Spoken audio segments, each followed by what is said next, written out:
Now that we've been through the product development stage of startup tactics, we have traction, and it's time to move on to the final stage, resource acquisition. Let's go get the time and money that we need to scale this business. So resource acquisition as a stage is going to encompass a number of different tactics, and we are going to start with the legal tactic. The legal tactic incorporates a number of the different legal considerations for an early stage startup. And I must preface this by saying I'm not a lawyer. You should go seek guidance from a practicing legal professional. But I am going to discuss from my personal experience some of the different things that I would ask you to consider. So first is incorporation. We have to incorporate this business, but we want to make sure that we don't incorporate too early. When is it time to incorporate? There are a number of different indicators that it's time to incorporate.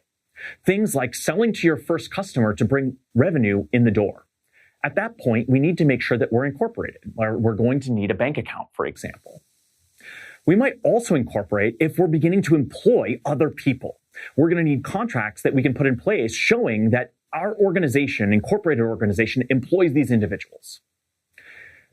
Similarly, if we need to set up contracts, whether that's with customers or with employees, that's another indication that it's perhaps time to incorporate the business.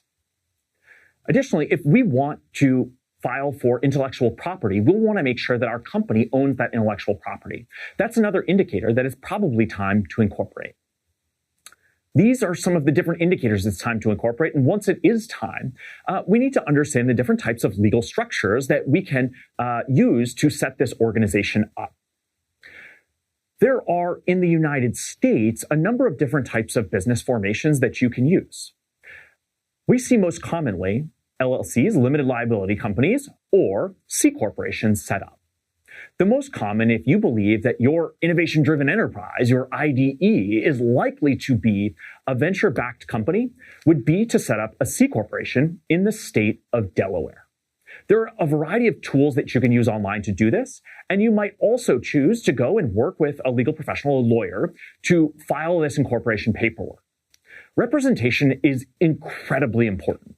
While yes, there are some tools that you can use online to spin up your incorporated entity, it's always important to have a lawyer's advice as you go through this process. And in many cases, the relationship that you form through the incorporation process with your lawyer will be the foundation that you have with them for every future legal decision that you have to make in the business.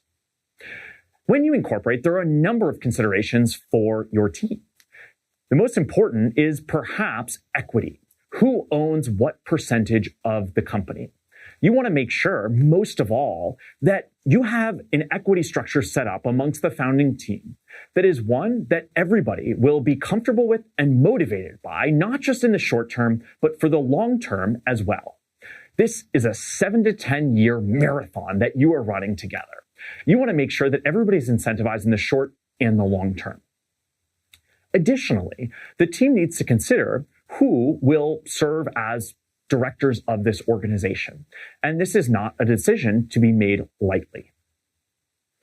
As the team comes together, the entity is incorporated, you're going to need a variety of different legal documents for each individual. Things like stock purchase agreements. And in the United States, you want to make sure that you always file your 83B to avoid any tax consequences down the road. You're going to need non-disclosure agreements that protect the information of your new organization. You don't need to get an NDA with every single company or every single individual who you talk to externally, necessarily. There's a time and place for that, and you should consult with a lawyer to best understand that. But for every individual who works for the company, the founding team and any employees, any contractors, you'll want to make sure that you have NDAs in place. You'll also want intellectual property agreements that protect the intellectual property that's developed for the organization to make sure that it's owned by the organization and not the individuals. You'll need this for any of your employees, co-founders, contractors, etc.